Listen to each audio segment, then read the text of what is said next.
Antes de ir al pasaje de esta mañana, déjenme recordarles que los judíos habían esperado a su Mesías durante siglos, por lo que esta esperanza se hacía más intensa cada año. Y así como su desesperación aumentaba, ellos habían tenido una sucesión de algunos tipos de conquistadores, podríamos decir. Ellos habían sido maltratados a lo largo de su historia debido a las obras paganas de las naciones circundantes, motivadas por Satanás, pero también porque estaban continuamente bajo el juicio de Dios por su incredulidad y apostasía que se habían prolongado durante generaciones. Y debido a que la hostilidad de quienes los rodeaban habían llegado a odiarlos, pues los judíos eran de mente cerrada, tenían prejuicios e incluso se podría decir que eran racistas. Eran tan pro-israelíes que sentían desprecio por las naciones que los rodeaban. Tanto así que si salían de Israel y regresaban, se sacudían el polvo gentil de sus ropas y zapatos pensando en no traerlo a su país. Además, no podían comer con cubiertos gentiles, no podían entrar en un lugar gentil. Y todo esto se había desarrollado como una forma de aislarse de las naciones que los rodeaban. Y alguien podría pensar que esto es bueno porque los preservaba, pero en realidad esto desarrolló una teología aberrante. Pues cuando Dios llamó originalmente a Israel, no lo hizo para que fuera el fin ni la meta de sus propósitos de salvación, sino para que fuera el medio. Para eso Dios escogió a Israel, porque Dios siempre había determinado que salvaría a personas de toda lengua, de toda tribu y toda nación del mundo. A lo largo de toda la historia de la humanidad, ese fue su propósito. De hecho, en Génesis 12, cuando Dios estableció a su Israel, al establecer a Abraham como el padre de esa nación, le dijo a Abraham, allá en Génesis 12:3, en ti serán benditas todas las familias de la tierra. En otras palabras, por medio de ti, por medio de los que salen de tus lomos, por medio de esa nación que yo te daré y que será tan grande como la arena del mar y como las estrellas del cielo, por medio de esa nación se alcanzará al mundo. Algo que repitió en Génesis 22, Génesis 26 y en Génesis 28. De modo que esta no es una verdad oscura. Sin embargo, al seguir la historia de Israel, en lugar de ser una nación testigo ante el mundo, como fue diseñada para ser, para declarar al único Dios verdadero, como dice Deuteronomio 6, en lugar de hacerlo, se aislaron aún más, se volvieron más prejuiciosos, más cortos de vista y llegaron a odiar a las mismas personas a las que debían llegar. Esto se ve, por ejemplo, en el caso de Jonás, el misionero reticente, ¿cierto? Quien cuando se le dijo que fuera ya a Nínive a predicar, huyó. Y esto es una especie de reflejo simbólico de cómo se sentía la nación respecto a los gentiles, cómo sentía Israel respecto a los gentiles, que cómo ellos pensaban que los demás conocieran a su Dios, pero ellos odiaban esa idea. Jonás, como recordarán, fue severamente castigado al ser tragado por la boca de un gran pez y languidecer en ese lugar hasta ser vomitado en el suelo. Finalmente fue a Nínive y predicó, y toda la ciudad gentil de Nínive se arrepintió, pero Jonás se sintió muy molesto, no se alegró porque ahora había gentiles que habían llegado al lugar de bendición con su Dios. Por lo que este tipo de prejuicio estrecho se arraigó en la mentalidad nacional, llegando a no tener ningún interés en ir más allá de sí mismos. creían que solo ellos eran el pueblo y que las bendiciones terminaban con ellos. Así que cuando pensaban en la llegada de su Mesías, Él era claramente su Mesías. Lo veían como su rey, su líder, su redentor, su conquistador, y las demás naciones participarían solo en la medida en que Él estableciera su reino en Israel y juzgara a todos aquellos que habían rechazado al Dios verdadero, para que sintieran su juicio e Israel reinara sobre todas las naciones de la tierra en ese reino.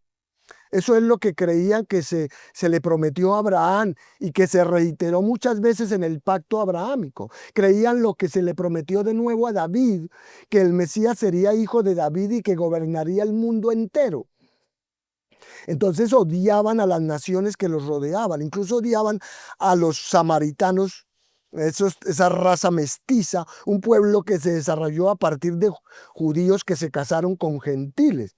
Aunque no se consideraban una nación de misioneros, sí hubo judíos, por supuesto, que se acercaron y convencieron a algunos gentiles de creer en el único Dios verdadero. Pero al llegar a la vida de nuestro Señor Jesús, la esperanza es que el Mesías venga y no pueden ver más allá de su propia nación, su propio pueblo, y ya han visto a alguien que se ajusta al tipo de poder necesario para establecer un reino y gobernar no solo su nación, sino todas las demás naciones, porque el despliegue de poder que Jesús realizó lo califica como ninguna otra persona, ya que nunca habían visto nada parecido, nada igual. Entonces Jesús en cierto modo puso el broche de oro a sus 3 años de poder milagroso al resucitar a Lázaro en un pueblo a 3 kilómetros del templo de Jerusalén. De ahí que todo el mundo lo sabe y conoce el asombroso poder de Jesús, poder sobre los demonios, sobre la muerte, sobre las enfermedades, sobre la naturaleza, de manera que sin duda alguna ellos piensan que este puede ser el que será su rey. Así que cuando él llega a la ciudad de Jerusalén en esta ocasión, todos están emocionados y todos tienen esperanza. Sin embargo, han perdido el sentido de su existencia, pues Dios nunca los eligió para ser el fin, solo el medio para alcanzarlo. Pablo en Romanos dice que recibieron los pactos y las promesas, los profetas, la ley y las escrituras. Incluso recibieron al Mesías, pero todo eso no era el fin. Debían ser el medio para alcanzar el fin. Debían tomar todo lo que Dios les había dado y compartirlo con el mundo. Debían ser una nación misionera, una nación testigo. Debían glorificar el nombre de Dios por todo el mundo. Debían haber estado proclamando por todas partes la verdad del único Dios verdadero. Debían difundir esa verdad al mundo porque la salvación de Dios siempre debía extenderse al mundo. Ese fue su propósito desde el principio.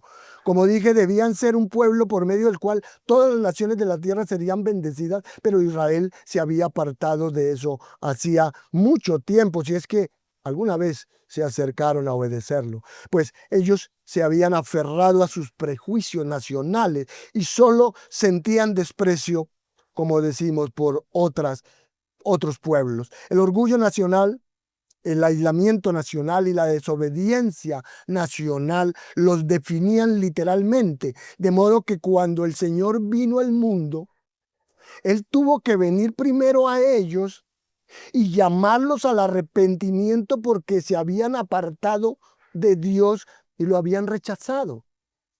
Ellos rechazaron el verdadero camino de salvación mediante el arrepentimiento y la fe, para desarrollar un sistema de obras para ganarse la salvación. Así, primero que todo, debe haber un arrepentimiento nacional por parte de Israel. Debe haber un arrepentimiento por parte de los líderes de Israel, si verdaderamente han de recibir al Mesías y el reino. Pero como usted ya conoce la historia, ellos no se arrepintieron. No abandonaron su religión de justicia por obra, no se apartaron de su apostasía. Y para cuando Jesús llegó al final de su ministerio de 3 años, después de predicarles a cientos de miles de personas en toda Galilea, tan solo había 120 creyentes en Jerusalén y 500 en Galilea. Pues ese es el número total que se registra en el libro de los Hechos para el momento. Como ve, él vino primero a los judíos, pero para llamar al pueblo que había sido elegido al arrepentimiento, a la verdadera fe, a la verdadera obediencia y a convertirse en esa nación testigo. Y al llegar a este capítulo 12, vemos a Jesús entrando en Jerusalén, lo que es una oferta final. Es un llamado al arrepentimiento, es un llamado a la obediencia y es un llamado a aceptarlo como el Salvador de Dios, el Dios hecho hombre. Y todos sabemos cómo respondieron. Ellos lo rechazaron debido a sus elogios. Durante esa entrada que vimos, parecía que estaban en posición de aceptarlo, ¿cierto? Pero la verdad es que para el viernes todos dicen, no queremos que este hombre reine sobre nosotros. No tenemos más rey que el César. De manera que la multitud voluble se vuelve para pedir su muerte. Y este es un gran punto de inflexión, ¿cierto? Esta es la oferta final de Dios a la nación de Israel que fue rechazada. ¿Recuerdan la parábola de Marcos 12? Dios envió a los profetas a la viña y finalmente envió a su hijo, pero ellos mataron a los profetas y mataron a su hijo. Este es el punto final. Esta es la transición crucial de Jesús hacia la cruz. Pero durante ella, la pregunta que nos deberíamos hacer es, ¿quién será el nuevo pueblo de Dios? ¿Quién será la nación testigo de Dios? ¿Quién llevará la verdad sobre Dios y ahora sobre Cristo y el Evangelio al mundo? ¿Quién lo hará? Bueno, en palabras del apóstol Pablo en Hechos 13, como los judíos no creían y los gentiles sí, el pueblo testigo de Dios pasa de la nación de Israel a los no judíos, lo que es una transformación radical, porque este prejuicio está tan arraigado en la mentalidad judía que incluso cuando los judíos se convirtieron en creyentes y la iglesia crece, era tal la mentalidad de ser antigentil que los cristianos judíos luchaban por comprender esto, como el apóstol Pedro, ¿cierto? Allá en Hechos 10, que llegó a ser infectado por este tipo de prejuicio. Y Dios tuvo que mostrarle a Pedro la verdad en una visión para que comprendiera con certeza que Dios no hace acepción de personas. Entonces, eso fue un gran desafío para los creyentes judíos y siguió siendo un desafío para todos ellos, como usted lo puede leer aún más ahí en los capítulos siguientes. Incluso los primeros creyentes judíos de la iglesia de Jerusalén tuvieron muchas dificultades para aceptar a los gentiles convertidos al evangelio y en la iglesia. Ahora bien, los judíos reconocían el paganismo del mundo gentil, ¿cierto? Por supuesto. Ellos, allá en Efesios 2 dice, están sin Dios en el mundo, están alejados de la vida de Dios, son ignorantes, están en la oscuridad y todo eso es cierto. Pero los judíos que debieron hacerlo como el pueblo de Dios, que debían ser una nación testigo que llevara su mensaje de verdad al mundo, no lo lograron. Así que Dios forjará un nuevo canal, Dios identificará un nuevo pueblo y ese nuevo pueblo no será judío. Ahora, como dice Gálatas 3:28, no hay judío ni gentil. Ahora, con todas las naciones fusionadas en la iglesia, y esta es una verdad fundamental. El apóstol Pablo la enfatiza mucho en Romanos 15, 8 al 12. Y él lo hace porque Dios siempre tuvo al mundo en mente. Y aunque toda esta transición de Israel a la iglesia no ocurre aquí en Juan 12 de manera total, donde nos encontramos, ¿no? Sí podemos decir que se anticipa aquí. Por eso, para que lo pueda ver, permítame leer a partir del verso 17 de Juan, capítulo 12, hasta el, perdón, Juan 12, versos 17 en adelante, hasta el verso 26, donde dice, Juan 12, 17 al 26. Y daba testimonio la gente que estaba con él cuando llamó a Lázaro del sepulcro y le resucitó de los muertos. Por lo cual también había venido la gente a recibirle, porque había oído que él había hecho esta señal. Pero los fariseos dijeron entre sí: ya veis que no conseguís nada. Mirad, el mundo se va tras él. Había ciertos griegos entre los que habían subido a adorar en la fiesta. Estos pues se acercaron a Felipe, que era de Bethsaida de Galilea, y le rogaron diciendo: Señor, quisiéramos ver a Jesús. Felipe fue y se lo dijo a Andrés. Entonces Andrés y Felipe se lo dijeron a Jesús. Jesús le respondió diciendo: ha llegado la hora para que el Hijo del Hombre sea glorificado. De cierto os digo, que si el grano de trigo no cae en la tierra y muere, queda solo. Pero si muere, lleva mucho fruto. El que ama su vida la perderá. Y el que aborrece su vida en este mundo, para vida eterna, la guardará. Si alguno me sirve, sígame. Y donde yo estuviere, allí también estará mi servidor. Si alguno me sirviere, mi Padre le honrará. ¿Cómo acaba de escuchar? Esta es una porción asombrosa de las Escrituras que voy a tratar de explicarla, haciendo énfasis en la transición que se produce en esta parte. Porque mientras el Señor Jesús pasa de la alabanza a la crucifixión, aquí se anticipa el cambio de Israel al mundo, de Israel a los gentiles, de los judíos a los no judíos, como el pueblo que da testimonio de Dios en el mundo. De ahí que lo que tenemos para esta mañana es un nuevo pueblo, que se vislumbra cuando unos griegos buscan a Jesús, suceso que nos lleva a ver algunos aspectos del cambio en el pueblo de Dios, algunos aspectos de la transición del pueblo de Dios, para hacerle entender en esta oportunidad a usted que creer en el Señor Jesucristo es algo mucho más profundo y transformador de lo que muchas personas creen. Por eso hoy aquí hablamos de transición o de cambio, porque como usted puede observar, toda esta semana está llena de transiciones. Por ejemplo, hay una transición de salve Osana a crucifícalo, la que es una transición bastante grande, ¿cierto? Ellos estaban listos para coronar a Jesús como rey, pero terminaron, coronándolo con espinas. Ellos estaban listos para darle un cetro, pero terminaron dándole una simple caña. Ellos estaban listos para ponerle un manto real y Jesús terminó con un manto completamente descolorido. Ellos estaban listos para aclamarlo, pero terminaron burlándose de él. Estaban listos para levantarlo en un trono, pero terminaron clavándole en una cruz. Así que aquí hay todo tipo de transiciones, pero la gran transición que quiero que vean es la transición de Israel a los gentiles, pues nosotros somos parte de ella, ¿verdad?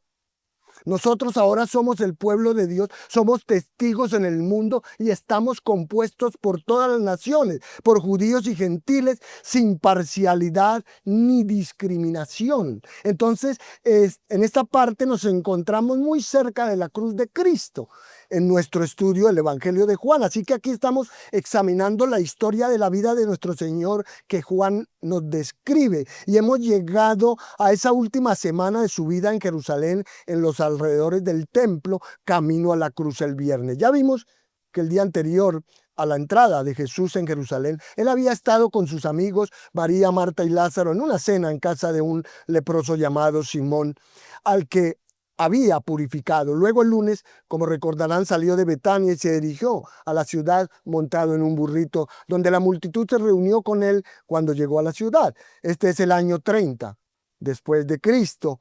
y es su última Pascua. Es el momento que Dios designó para su muerte, pues será inmolado como el verdadero Cordero Pascual que quita el pecado del mundo. El viernes será literalmente crucificado y morirá, mientras los demás corderos pascuales son sacrificados en el templo, pero solo Él es el Cordero Pascual que Dios ha elegido, porque todos los corderos, todos los innumerables corderos que han muerto desde la institución de los sacrificios, todos esos sacrificios a lo largo de esos años no pudieron quitar el pecado. Solo representaron el único sacrificio verdadero. Así que Jesús entra en la ciudad como el sacrificio escogido por Dios para ser ofrecido en la Pascua por los pecados de todos los que han creído a lo largo de la historia. Entonces, la suya es la única expiación que quita el pecado. Es su sacrificio el que permite que la misericordia, la compasión, la bondad y la gracia de Dios alcancen al pecador y le den vida eterna. Así que le invito a que analicemos este pasaje un poco viendo los principales aspectos de esta transición o cambio que se anticipa en el pueblo de Dios. Y el primer aspecto del cambio, el que quiero que prestemos atención, es el rechazo final de los judíos, versos 17 al 19. En esta parte el pueblo de Israel recibió una última oferta, pero este hizo un rechazo final, de modo que es un rechazo nacional y oficial. El versículo 17 nos dice que la gente hablaba de la resurrección de Lázaro, porque quienes estuvieron con Jesús cuando lo llamó de la tumba, ellos difundieron la noticia. Y esto tuvo un gran impacto, por eso la gente fue a recibirlo, porque oyeron que había realizado esta señal.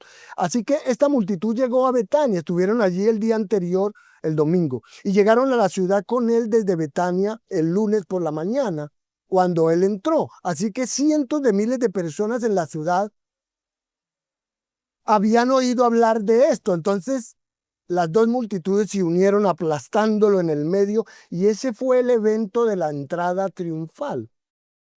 Pero lo que deben entender es que todo esto es superficial y transitorio, lo que nos recuerda que este es un patrón a lo largo del ministerio de Jesús. Las personas siempre se sintieron atraídas por él y se quedaron atónitas, por supuesto, porque nunca habían visto algo así alguna vez en absoluto. Pues un hombre que resucita muertos, un hombre que sana enfermos, un hombre que da nuevas extremidades a la gente, que crea nuevos órganos, que controla la naturaleza, que controla los sistemas de oscuridad y el mundo demoníaco. Una persona como esta, y que además lo hiciera durante 3 años a diario por toda la tierra de Israel en público, nunca la hubo ni la habrá. Entonces, este es el ser humano más atractivo que jamás haya atraído multitudes en el planeta. Pero hay que decir que el interés de todas estas personas era superficial, no era genuino. Lo vemos en el capítulo 6, cuando algunos discípulos lo siguen y luego le dan la espalda y lo abandonan para siempre. Y aunque los verdaderos discípulos, ese pequeño grupo, se quedaron, la masa de discípulos pasó a ser una deserción masiva. Más adelante en el capítulo 12 vimos que todos esos líderes religiosos y la mayoría del pueblo que los seguía amaban más la aprobación de los hombres que la aprobación de Dios. De modo que algunos creen en Jesús, pero no se comprometerán con él. Y esto es porque, hermanos, aquí lo hemos repetido muchas veces y lo seguiremos repitiendo sin cansancio. Esto es porque una cosa es creer en Él y otra cosa es comprometer su vida con Él. Y vemos lo que eso significa en las mismas palabras de Jesús. Cuando el Señor Jesús dice en Juan 8, si permaneces en mi palabra, eres mi verdadero discípulo. Si usted continúa en la palabra de Jesús, si usted escucha lo que Él dice, si obedece y sigue, usted es un verdadero discípulo. Pero como hemos estado viendo, lo que siempre hubo a lo largo de la vida y el ministerio del Señor fueron buscadores de emociones fuertes que desertaron. Eran solo como aquellos de quienes Hebreos 10, 38, 39 dice que se volvieron atrás, como lo son las personas superficiales que al final exclaman aquí, crucifícalo. No queremos que reine sobre nosotros. Entonces estos son hombres liderados por los principales sacerdotes que orquestan todo el asunto, pero que tienen una fe tan superficial que ceden y se unen a todos los gritos. Son hombres con un interés superficial en Jesús, pero nunca, nunca con una fe salvadora. Así que esto es un rechazo nacional. El versículo 19 nos dice que es un rechazo oficial, pues los fariseos, los guardianes religiosos se decían unos a otros, todo lo que hemos intentado hacer, todo el esfuerzo que hemos hecho no ha servido de nada. Todo lo que han intentado, haciéndole pregunta tras pregunta, intentando atraparlo, intentando avergonzarlo, intentando acusarlo, todas sus trampas han fallado. Todo lo que intentaron hacer fracasó. Y en todas estas estrategias utilizadas estaban involucrados los herodianos, los saduceos y los fariseos. Estos son los que acaban de dar el rechazo nacional oficial. Estos son los fariseos que, como Caifás, sin darse cuenta, profetizó que Jesús moriría por la nación.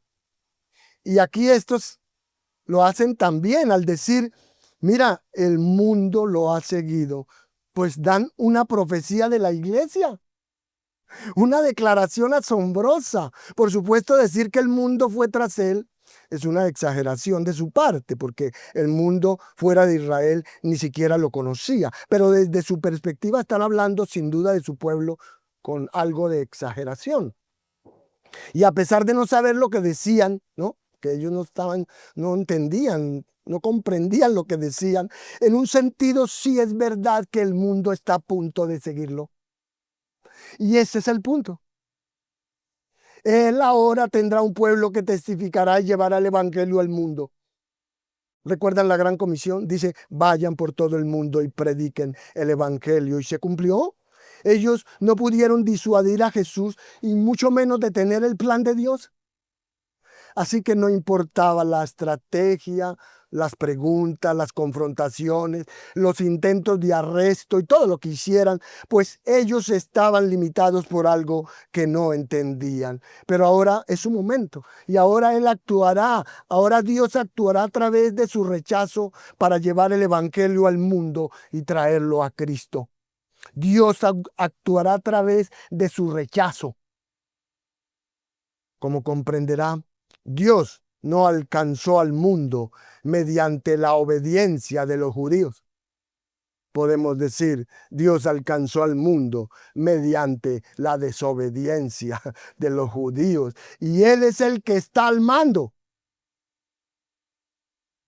Si los judíos hubieran obedecido, habrían sido bendecidos. Pero no lo hicieron y perdieron la bendición. Perdieron la utilidad. Y ahora el mundo irá tras Él. Ahora el mundo irá tras Jesús, pero no a través de ellos. Será a través de los gentiles. De manera que para sellar esa transición, note lo que sucede inmediatamente en el versículo 20. Porque aquí pasamos del rechazo final por parte de Israel al segundo aspecto del cambio en el pueblo de Dios, y que es la recepción inicial de los gentiles. Versos 20 al 22. ¿Entiende entonces la importancia de esta transición? Porque allí dice que había algunos no judíos entre los que subían a adorar en la fiesta, es decir, algunos prosélitos, ¿no? Prosélitos, aquellos que se convertían al judaísmo. De manera que aquí están las primicias de la iglesia, aquí están las primicias de los gentiles, el preludio de la transición de Israel a las naciones. Pues el rechazo de Cristo por parte de Israel pronto será público. ¿Cuán público? Bueno, lo rechazan tan públicamente que lo entregan a los romanos para que lo crucifiquen a la vista de todos. Así de público es el rechazo. Es un rechazo nacional, es un rechazo oficial y público, como profetizó Daniel. Eliminarán al Mesías, lo ejecutarán, y Dios se apartará de los judíos para sacar de entre los gentiles un pueblo para su nombre. para que lo vea, le invito a que analicemos Romanos 9 por un momento. En esa gran sección de Romanos que está ya entre los capítulos 9 al 11, ahí se muestra la relación entre Israel y la iglesia. Y Romanos 9:25 dice que Dios nos ha llamado no solo de entre los judíos, sino también de entre los gentiles. Y esto, por cierto, cumple la profecía de Oseas, que dice: a los que no eran mi pueblo, los llamaré mi pueblo, y a la que no era amada, amada. Entonces, le pregunto, ¿sabía Dios que Israel fracasaría? Claro que sí. ¿Sabía Dios que Israel sería apóstata y desobediente y que no sería una nación misionera? Por supuesto. Por eso Dios profetizó que llegaría el tiempo en que llamaría a un nuevo pueblo que no sería suyo, que no sería su amada nación Israel. De ahí que Isaías, clamando respecto a Israel, dice: aunque el número de los judíos de Israel sea como la arena del mar, el remanente, el pequeño grupo será salvo. Isaías incluso profetizó que solo una pequeña parte de Israel creería, que habría tan pocos judíos fieles a Dios que habrían desaparecido como Sodoma y Gomorra si el Señor no hubiera dejado una posteridad, un remanente. Versículo 30. ¿Qué pues diremos? Que los gentiles que no iban tras la justicia alcanzaron la justicia que es por la fe. Pero Israel, que iba tras una ley de justicia, no la alcanzó, no llegó a ella, porque intentaron salvarse por obras.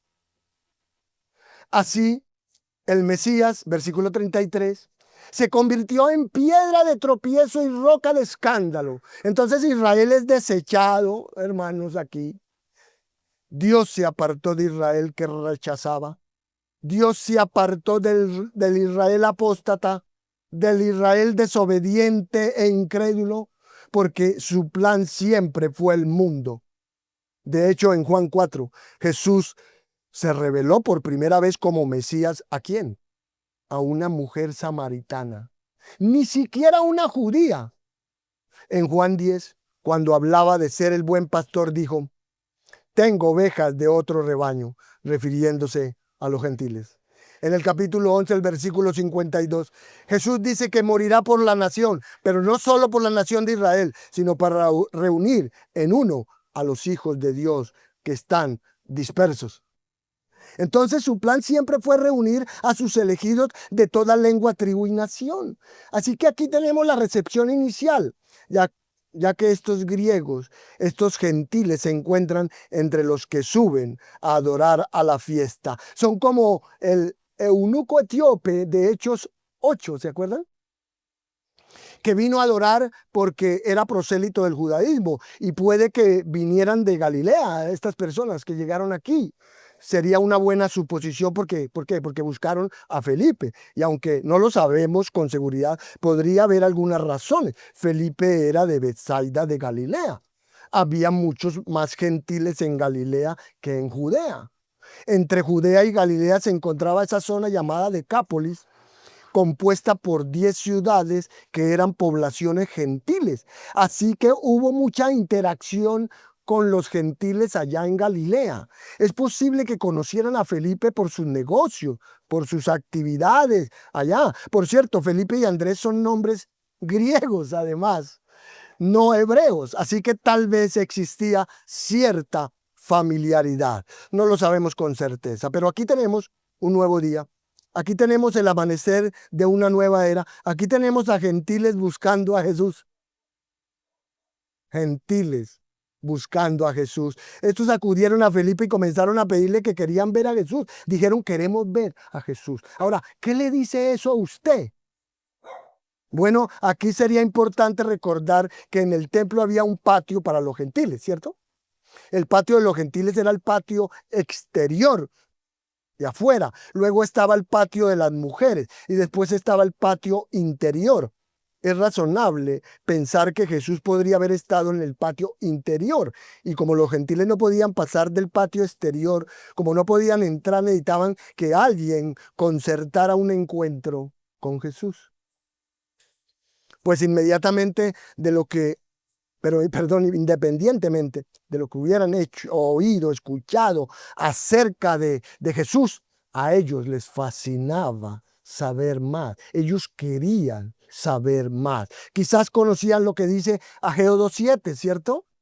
Allí dice que el deseado de todas las naciones vendrá y cuando el Mesías venga será el deseado de todas las naciones.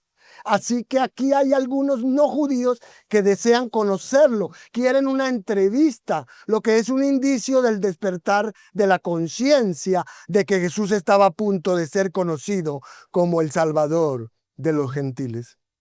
Aquí el mundo comienza a buscarlo y aquí hay algunos no judíos que lo ilustran. Así que esto es más que curiosidad. Quieren saber más sobre Jesús, así que van a ver a Felipe y este se lo dice a Andrés. Ahora bien, ¿por qué se lo dice a Andrés? Yo tampoco lo sé. Solo sé lo que está escrito aquí, pero puede que estuviera un poco confundido porque tal vez Felipe pensaba, no sé qué va a pasar si llevo a estos gentiles para ver a Jesús. Pues él está en un lugar donde ellos no pueden ir. O no sé qué va a suceder con las autoridades judías porque van a reconocer inmediatamente que no son judíos. Quizás pensó que Jesús estaba muy ocupado, que tenía cosas muy importantes por hacer en el templo. Quizás recuerdan las palabras de Jesús con respecto a los gentiles cuando dijo, no vayan a los gentiles. O he venido por las ovejas perdidas de la casa de Israel. O la salvación viene de los judíos. Como también pudo haber recordado Felipe que Jesús también había dicho, tengo ovejas de otro rebaño. Y tal vez pensó que debería tomar a estos griegos porque estaban dando muestras de una fe sincera. Por cierto, Jesús también dijo, les digo que muchos vendrán del este y del oeste y se sentarán a la mesa con Abraham, Isaac y Jacob en el reino de los cielos. Así que Mateo 8 está queriendo decir que habrá gentiles en el reino debido a que los hijos del reino de Israel terminarán en las tinieblas de afuera. Y Felipe, como tenía todo esto en mente, va y recibe un pequeño consejo de Andrés y acuden a Jesús. Aquí podemos suponer que Andrés y Felipe estaban ahí, que probablemente los gentiles, el resto de los discípulos, las demás personas y la multitud también. Y esto es maravilloso porque es el comienzo de lo que somos, porque así mismo, como pasó acá, un día nosotros acudimos a Jesús. Un día dijimos, queremos ver a Jesús y acudimos con fe. Entonces aquí es donde realmente empezó todo. Usted preguntará si Jesús lo recibió. Bueno, podemos suponerlo, porque en Juan 6:37 él dijo, al que a mí viene, no le echo fuera. Por tanto, no hay razón para suponer que no los recibió. También podemos concluir que lo que dijo aquí se lo dijo a estos gentiles, a los discípulos y a todos los demás. Lo tercero que quiero que vean aquí es la provisión universal del Salvador, 23 al 24 versículos. La provisión universal del Salvador.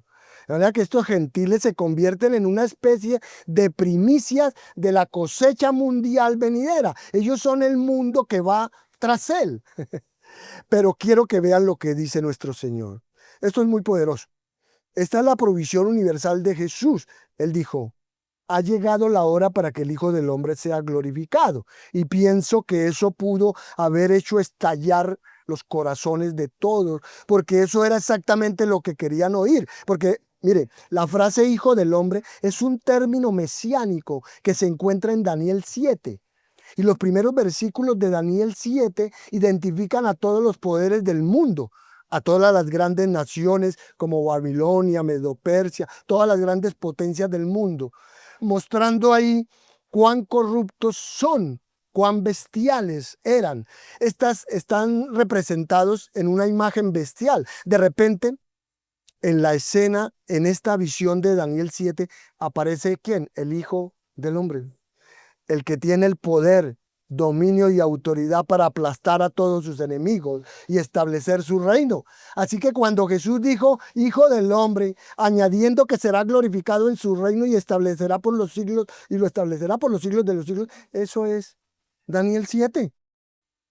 Entonces, al oír eso, supongo que se habría sentido una especie de alegría, de emoción muy grande. Pero luego les da una analogía para decir que esto simplemente no puede ser cierto, solamente así, porque sí. Él dice, si el grano de trigo no cae en la tierra y muere, queda solo, pero si muere, da mucho fruto. Y eso es demasiado impactante, porque Jesús lo que está queriendo decir es que no puede haber reino a menos que Él muera. Que no puede haber conquista a menos que Jesús muera. Así que la mesa divina ha llegado, el tiempo ha llegado, la hora ha llegado para que Él sea glorificado. Pero Él será glorificado no en una conquista triunfante, sino en una muerte sustitutiva. Pues Él no vino a forzar su camino hacia un reino o imperio terrenal, ¿no? De modo que Jesús convirtió los sueños de conquista de todas estas personas en visiones de muerte. Y lo hizo con una analogía que lo explica de forma gráfica. Porque mientras una semilla permanece en el granero, se conserva gracias a su cáscara, ¿verdad? Pero el grano permanece solo, sin dar fruto ahí, sin producir nada, a menos que muera. Y solo cuando la semilla se siembra en la tierra es que comienza a descomponerse, comienza a pudrirse. Y cuando la cáscara se descompone y pudre, la vida interior comienza a florecer. Es ahí cuando da vida a una planta enorme que produce más y más semillas y así sucesivamente. Entonces Jesús dice, si no muero, sigo solo. Si el Señor Jesús no hubiera muerto, el cielo estaría vacío de seres humanos y no habría ninguno allí. Porque sin su muerte no hay cosecha espiritual. Por eso en Lucas 24, 25 al 27, les dijo a los discípulos en el camino a Emaús que el Mesías debía sufrir y morir. Pues su poder vivificante solo es posible mediante su muerte. Jesús solo puede quitar el pecado mediante el sacrificio de sí mismo en la cruz. Y esto ha sido un obstáculo para que aquellos quienes se niegan a reconocer el pecado, para aquellos que se niegan a reconocer lo profundo que es y lo imposible que nos resulta a todos remediar el juicio, eliminarlo y escapar del castigo por nuestra propia cuenta. Y puede que muchos piensen que la idea de la cruz no sea intelectual, sensata o razonable, pero es la verdad y Jesús la dice. Él dice, debo morir. Por tanto, la historia del cristianismo es la historia de una larga y milagrosa cosecha que se ha producido a partir de una semilla que murió en la cruz del Calvario. Solo por el sacrificio de sí mismo pudo Él impactar esta vida a otros. Así que sin la muerte nada sucede. Su ejemplo no pudo fundar un reino. El ejemplo de Jesús no fundó un reino. Su transfiguración no fundó el reino. Su sabiduría no pudo fundar un reino. Su conocimiento no pudo fundar el reino. Su bondad tampoco pudo fundar un reino. Solo hay una cosecha espiritual a través de su muerte. Y ese fue el gozo que se le presentó y la razón por la que soportó la cruz. Fue la cosecha espiritual que su muerte produciría. Pero hay un punto final, porque tras esta provisión universal de su muerte, para producir esa cosecha espiritual, Jesús concluye con la invitación general de Dios, versos 25 al 26. Observen esos versículos. Allí dice, el que ama su vida la pierde. El que aborrece su vida la guardará. Luego en el otro dice, si alguno. Y de nuevo al final, si alguno. Entonces, este es un nuevo día, hermanos, porque toda esta forma en que habla nuestro Señor es principalmente generalizando, ¿cierto? Pues no se está refiriendo particularmente a alguien, sino que Él se dirige a cualquiera. Entonces aquí ya no hablamos a los judíos. Aquí ya no hablamos de judíos, aquí ya no hablamos de Israel. Esta es una transición, este es un cambio y será la palabra del Evangelio de ahora en adelante y a lo largo de la historia. Pues el que quiera, quien quiera que sea, si alguno quiere, buscará y verá al Señor. Este es el principio general, esta es la invitación general, esta es una invitación abierta y general, pero quiero que la noten, porque como les anticipé en el mensaje anterior, es una invitación ¿a qué? A morir.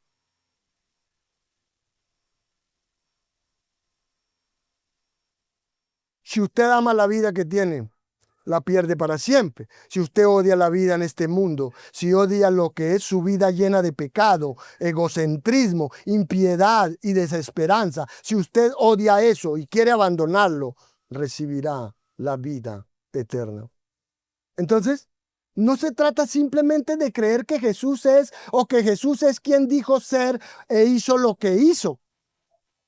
Se trata de cómo usted se ve a sí mismo.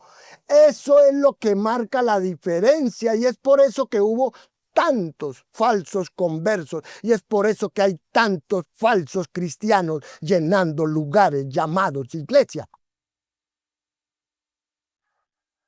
Porque amaban la vida que tenían en este mundo y no iban a abandonarla. No. Y quien ama esta vida la pierde. Si la conserva ahora, la perderá para siempre. Quien odia esta vida en este mundo, en otras palabras, si usted la ve tal como es, la guardará. Y este principio en particular está presente en todos los evangelios.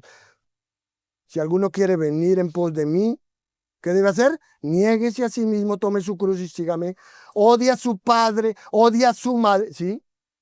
Bueno, explicándolo mejor, ame menos a su padre que a mí, ámelo menos. Usted me debe amar más a mí que a su padre. Eso es lo que está queriendo decir. Entonces dice, odia a su padre, odia a su madre, odie también su propia vida, cuente el precio, calcule el precio. Le pregunto, ¿conoce usted todos esos pasajes en las enseñanzas del Señor Jesucristo? ¿Sí los ha leído? Parece que no, porque la salvación no solo llega a las personas que creen en el Señor Jesucristo, sino a las personas que se apartan de su pecado y se arrepienten de todo lo que han hecho, pero más que eso se arrepienten de todo lo que son y claman a Dios para que los salve del pecado y de sí mismos.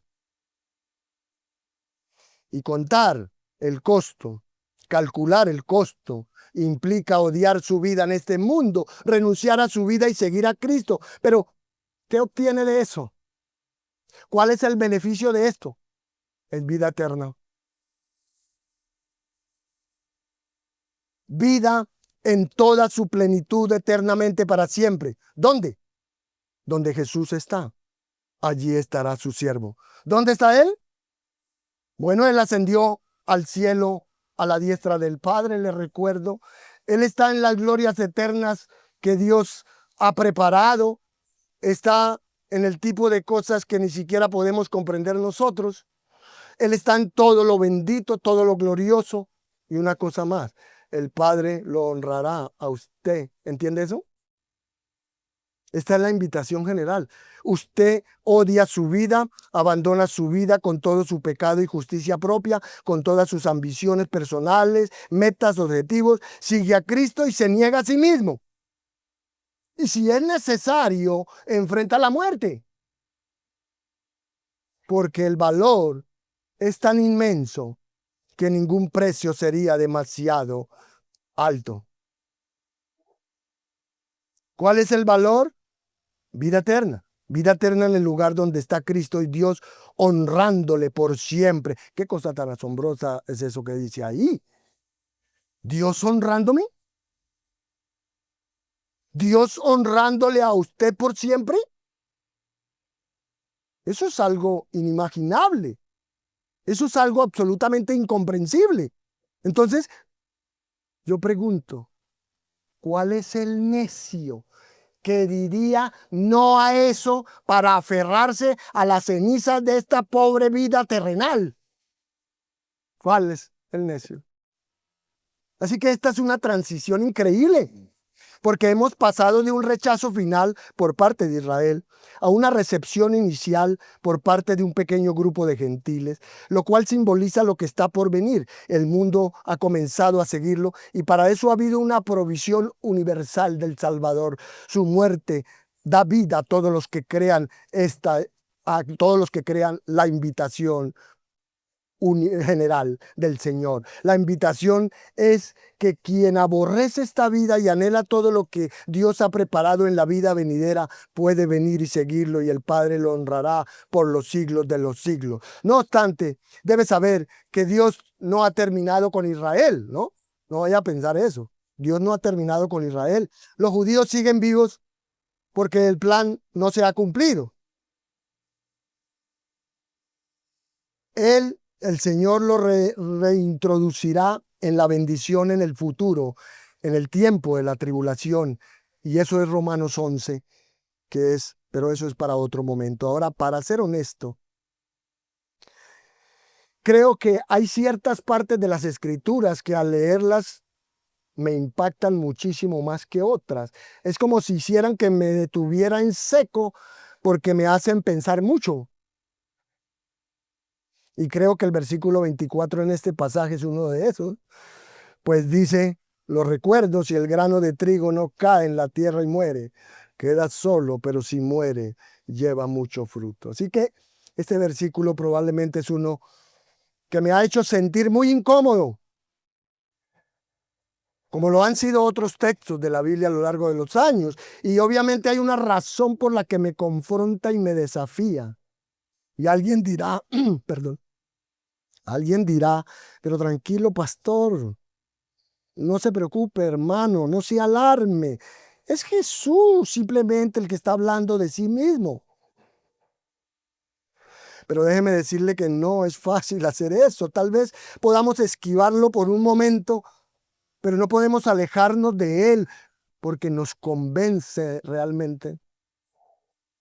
De manera que es un pasaje difícil, porque en nosotros está siempre ese elemento de la lucha por la vida, ¿cierto? Sin embargo, aquí hay algo en estos versículos sobre morir. Y nosotros, por supuesto, no morimos fácilmente. Y lo que es interesante es que usted tiene a algunos hombres apareciendo y deseando ver a Jesús. Entonces la pregunta es si llegaron a verlo. Creo que es una buena pregunta y por su respuesta pensamos que en lugar de mostrarles su ser físico, lo que les da es algo de verdad. Jesús les da algunas proposiciones sobre sí mismo. Él responde con palabras. Y yo pregunto, ¿no es así como usted y yo vemos a Cristo ahora? ¿No es así? ¿No es a través de lo que está escrito en este libro que lo podemos ver? Eso es lo que está pasando aquí. Jesús escuchó exactamente cuál era esa petición y dice, ¿quieren verme? Bien, aquí hay una verdad para los griegos que quieren verme y aquí hay una verdad para cualquiera que quiere verme. Voy en camino a la gloria. Voy a ser tan glorioso que más vale que crean que hay algo aquí para ver. Y así como tiene razón estos griegos en pedir verlo porque él va a la gloria, cualquiera que esté en su sano juicio va a querer verlo. Y Jesús está indicando que cuando lo vean, si realmente lo ven, querrán identificarse con él. Pero identificarse con Jesús no siempre es tan agradable como la gente piensa. ¿Sabe lo que significa realmente querer ver e identificarse con Jesús, servirle y seguirlo? ¿Realmente quieres saber cómo es eso? ¿Realmente quieres saber lo que significa ver a Jesús? Bueno, aunque no suena muy glorioso, Él manda decir a los griegos que el Jesús que quieren ver es un Jesús moribundo. Vayan y díganle que ese es el camino a la gloria. Dígale a cualquiera que quiera verme que debe enfrentarse cara a cara con mi muerte. Eso es todo. No habrá una cosecha fructífera entre los griegos, no habrá una cosecha fructífera entre los estadounidenses, entre los británicos, ni entre la gente de cualquier parte, a menos que la semilla muera. Pero si la semilla se queda en la mano del sembrador, no hay fruto. Si voy a la cruz, entonces soy como esa semilla que va a la tierra y muere, y habrá un fruto abundante en todas las naciones. Y si ustedes realmente quieren identificarse conmigo, si ustedes quieren seguirme, entonces esto es lo que viene para ustedes. Si ustedes realmente quieren verme, si alguien aquí realmente quiere ver a Jesús, bueno, usted debe saber que no puede ser un simple espectador aquí. Usted debe saber eso. Usted no puede ser un simple espectador aquí o en cualquier lugar llamado iglesia, ¿no? No puede ser un simple espectador. Usted no puede sentarse simplemente al margen ahí de todo. No puede simplemente mirar y no más. Pues ver a Jesús no solo es estar involucrado en algún sentido o sentarse ahí a la distancia y admirarlo, no. Sino que esto lo desafiará a las profundidades. En otras palabras, un encuentro con Cristo es forzar algo en cuanto a un encuentro con nosotros mismos también. Y una de dos cosas es lo que siempre sucede cuando Dios me llama a las personas a esto. Cuando el Señor llama a las personas a esto, una de dos cosas es lo que siempre sucede. Usted, o será usted llevado a la incredulidad diciendo, ese Jesús del pasaje no es mi Jesús. No quiero a ese Jesús. No quiero un Jesús como ese. O tal vez lo que sucederá es que usted abrazará por fe a Jesús y lo seguirá. Una de esas dos cosas siempre pasa cuando nos enfrentamos a Cristo. Y eso es lo que Jesús dijo. Él no está jugando ningún juego. Él dice, si estos griegos realmente quieren verme y contemplarme muriendo, van a estar preparados para hacer esto mismo. Pregunto, ¿no es eso precisamente lo que está pasando aquí? Porque si de verdad lo dice en serio, si realmente, si alguien dice en serio que quiere ver a Jesús, su camino a la gloria no será diferente al de él. Eso es lo que está diciendo Jesús.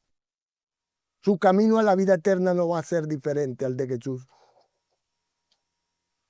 Él hace de esta verdad acerca de sí mismo una verdad para sus seguidores. Entiéndalo, por favor, se lo ruego. El camino que Cristo toma para nuestra salvación también es un camino que claramente está estableciendo para nuestra imitación. ¿Cuál es mi punto? Mi punto es este. Si usted quiere ver a Jesús, usted no puede escapar de esto. No puede. Aunque hay gloria al final. ¿Cómo llega ahí? Bueno, usted llega a través de un camino que es duro y doloroso. ¿Y cuál es la meta al final? El fruto. ¿Cuál es el camino para llegar ahí? Muerte. Así que no hay atajos. El punto en estos versículos es que no hay atajos. Todos queremos la gloria, ¿verdad? Todos. Todos queremos la gloria. Todos queremos el fruto, ¿cierto? Usted quiere el fruto. Todos queremos la vida eterna, ¿cierto? Todos queremos estar con Cristo. Todos queremos ser elogiados y honrados por el Padre, pero hay un camino en cada uno de estos 4 versículos que usted no puede evitar. Entonces, ¿cómo es que alguien puede perder la vida eterna? ¿Qué tiene que hacer para perder la vida eterna a alguien? Bueno, debe amar su vida en este mundo. Ame su vida en este mundo. Y verá. Porque el camino a la vida eterna es odiar nuestra vida en este mundo. ¿Qué significa eso? ¿Sabe lo que significa odiar su vida aquí? Le voy a volver a decir. Significa que usted está tomando decisiones. Oiga bien esto. Significa que usted está tomando todo el tiempo decisiones a propósito para renunciar a todo aquí por Cristo. Eso es. Tanto así, usted lo está haciendo de tal manera que el mundo que observa, las personas que lo ven a usted, dice, eso es algo realmente estúpido. Lo que usted está haciendo no tiene gracia. ¿Cómo así? ¿Qué está haciendo? Le van a decir a uno, se supone que usted debe intentar conseguir su mejor vida ahora. Se supone que usted debe vivir y buscar la jubilación. Se supone que usted debe guardarlo todo. Se supone que usted debe tener un lugar muy cómodo al final y tener mucho dinero en el banco. Así que odiar esta vida se trata de no vivir completamente dedicado a todo eso, pues si verdaderamente, hermanos, somos cristianos, vamos a estar tomando decisiones que para la gente del mundo son muy extrañas e inusuales. Vamos a estar tomando decisiones de abnegación. Vamos a estar haciendo cosas con nuestra vida, con nuestro tiempo, con nuestro dinero que parecen muy fuera de lugar. Pastor, y sus hijos no trabajan, no estudian. Sí, ellos estudian y trabajan. ¿Sí?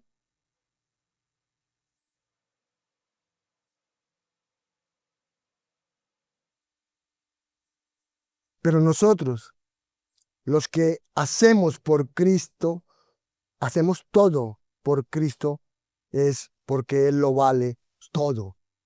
Cuando una persona hace todo por Cristo, lo hace porque Él lo vale todo. Y este es exactamente el camino, el fruto. No solo para Cristo, sino también para nosotros. Además, Jesús dice que si lo vamos a servir, tenemos que seguirlo.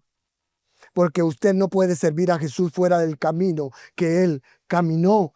¿Y sabe lo que es esto? Este es un llamado a abrazar el sufrimiento, es un llamado a aferrarse fielmente a Cristo en medio de su sufrimiento y seguir adelante. Eso es todo. No obstante, lo que pasa con todo esto, ¿qué resulta de todo esto? Es la gloria final, ¿cierto? La fecundidad en todo ello compensa toda la dureza y toda la dificultad. Toda la dificultad. Pero incluso en la dureza y en la dificultad, Jesús nos ha prometido no dejarnos. A Él ha prometido no abandonarnos. Es como si dijera, yo lo estoy llamando a un camino difícil por una pequeña temporada y a una aflicción leve y momentánea. Hermanos, estamos siendo llamados a tomar una decisión. Esta es la vida de todas las vidas. Esta es la mejor vida. Es tomar el camino difícil siguiendo a Cristo porque vemos a dónde Él va.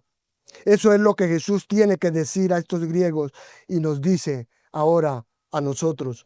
¿Quieren ver a Jesús? La gente dice que sí, siempre decimos que sí. Y Jesús dice que el cristianismo es el camino angosto y la puerta estrecha. Y pocos la encuentran. Como ve, este es un texto difícil. Es difícil porque nos confronta. De nuevo pregunto, ¿para qué viven ustedes? ¿Para qué viven ustedes? ¿Quieren más éxito? ¿Es eso? ¿Quieren más poder? ¿Más dinero? ¿Un auto mejor? ¿Quieren algo así como ascender en su lugar de trabajo? Y no es que esté diciendo que tener una casa está mal. No, no digo que intentar ser lo mejor que pueden en su trabajo y obtener ascensos esté mal, pero ¿para qué viven? ¿Para tener vacaciones más largas? Hermano, si usted realmente quiere que su vida cuente para algo, si alguien quiere eso, creo que aquí está la fórmula. No podemos escapar de esto, aquí no hay contradicción. Esta es la manera en que Dios nos muestra que creer en el Señor Jesucristo es algo mucho más profundo y transformador de lo que muchas personas creen. Jesús no está anulando ni negando la fe cuando dice que debemos odiar nuestra vida en este mundo para guardar nuestras vidas para la vida eterna. Jesús lo que está haciendo es definiendo la fe. Nos está mostrando cómo se ve la verdadera fe. Eso es lo que está sucediendo. Aquí está describiendo cosas que hace la verdadera fe. Él está describiendo la forma en que vive la verdadera fe. De ahí que a los que quieren ver a Jesús, Él nos confronta. Él nos confrontará, todo aquel que quiera ver a Jesús lo confrontará, lo desafiará, pues eso es lo que está pasando aquí. La verdad sobre Él debe convertirse en una verdad sobre usted, que es exactamente a lo que hemos sido llamados a hacer aquí, a servirlo, ¿cierto? Y para eso tenemos que seguirlo. ¿Quiere estar donde Él está? Tiene que seguirlo. Usted no puede desviarse del camino en ningún momento. Él lo está llamando a salir y usted tiene que caminar por ese camino. ¿Sabe lo que dijo Pablo? El apóstol Pablo. Muero diariamente. Muero diariamente. ¿Qué significa eso? Significa que hay cosas en este mundo que se ven bien. Son cosas que harían la vida un poco más suave. Hay cosas que nos jalan. Pablo incluso habló de estas cosas lícitas, ¿cierto? ¿Sabe lo que hizo Pablo? Él miró esas cosas que podían aliviar el hecho de ser un soldado de Cristo y dijo, no voy tras ellas, y golpeó su cuerpo. Pablo lo hizo porque sabía que nunca moriría en vano. Si usted muere diariamente por Cristo y su evangelio, nunca será en vano. ¿Aún quiere ver a Jesús? Amén, debió decir. Entonces sea valiente y diga, quiero verlo, cueste lo que cueste. Quiero seguirlo y morir con Él, tener vida eterna con Él, tener gozo inefable y estar donde Él está. Eso es todo. Eso es todo. Estoy desafiado, estoy confrontado y confío en que usted también lo esté. Oro al Padre por todos nosotros para que todos queramos ver a Jesús en los términos de Él y todo lo que eso significa y pedir que nos muestre el Padre a ese Jesús en toda su gloria. Amén. Amén.